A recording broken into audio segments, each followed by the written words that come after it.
What's up, human friends? This is Tech the Tiger coming at you with another tech video. I know you haven't seen me in a while, but I am back and I just got this package in the mail that I'm dying to unbox with you guys, which is the new M1 iMac from Apple. I will be unboxing it and telling you the reasons why I decided to switch this device and which one I chose. So just sit back and chill and watch this video with your boy.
Person, the device is really light. It's about 10 pounds and it's unbelievably thin. Like, to believe the whole computer is this thin device. It looks like an iPad on a stand. The color is pretty much great on the back side, and has a light accent on the front, which to me, I like either way. A lot of people are not really liking the chin, but it's fine with me. I upgraded from my 2018 Mac Mini to this iMac. I personally haven't had an iMac since the 2005 model. The reason for me upgrading this time around is, for one, the design to me is unbelievable. When I first saw it, I was blown away. I also like the thin, minimalistic footprint. That's always a selling point for me, is something that is just incredibly small or thin. The second would be that 4K display by Apple. It would be hard to find a 4K monitor at this spec range and size for me to get for the Mac Mini without actually going over the price tag of an actual iMac. And a third would be the M1 processor. I've been interested in it ever since it came out, and I was telling myself I'll wait for the right device or the right moment to get one, and I think this one was it. The speed, the power, and the ability to use iPhone and iPad apps was definitely appealing to me, so I'll definitely be checking that out. I can't say I was torn when choosing the color. I wanted either the blue, the green, and the yellow looked great actually when I seen it in the reviews from other people. But I end up going with my safety color, which I like is blue. I did choose the middle tier option, which gave you the 8 cores of GPU rather than the 7 from the base model. It also gave you the 4 ports, because I made that mistake once with the MacBook, and 2 of them being Thunderbolt. And it also gave you the Ethernet, which I decided to use this go around. It also gave you the Magic Keyboard with the Touch ID, which using it, I can see it can come in handy. The top tier, pretty much the same thing, but it only gave you 512 gigabytes of storage for additional 200, and I didn't really need that. The screen is absolutely beautiful in the 4K. That's one of the reasons I decided to go with this device over my Mac Mini, because to have a designated Apple 4K device is, in my opinion, the way to go. And that's just for me. The 4K screen is just gorgeous pretty much.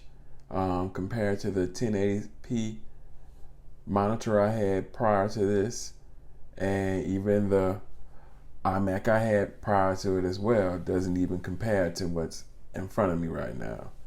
I'm literally blown away from the resolution on it. It doesn't have HDR, but it's something I can live with. But the colors and the contrast and the brightness is just stunning.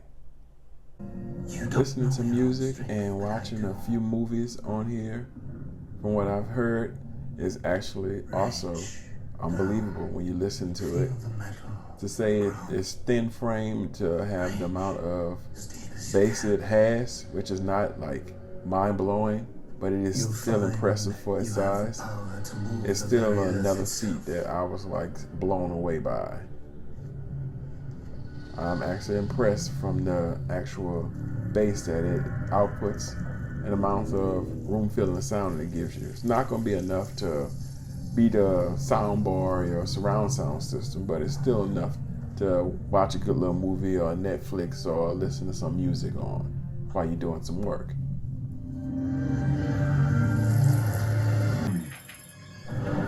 I did watch a few movie clips that was featured in Dolby Atmos. I wasn't blown away by the sound. It is pretty good for, again, the actual thinness of this device to be producing a sound that it actually outputs. But it's not something that would compete with a soundbar or anything like that. But it is pretty impressive for its size. I will still have to do a little more investigating on the spectral audio that Apple is claiming with this device, because so far it's just slightly above average, in my opinion.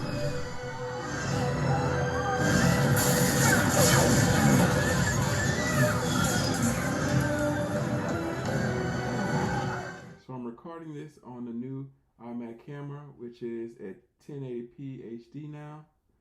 It is definitely a lot better than the previous Macs I've used in camera-wise.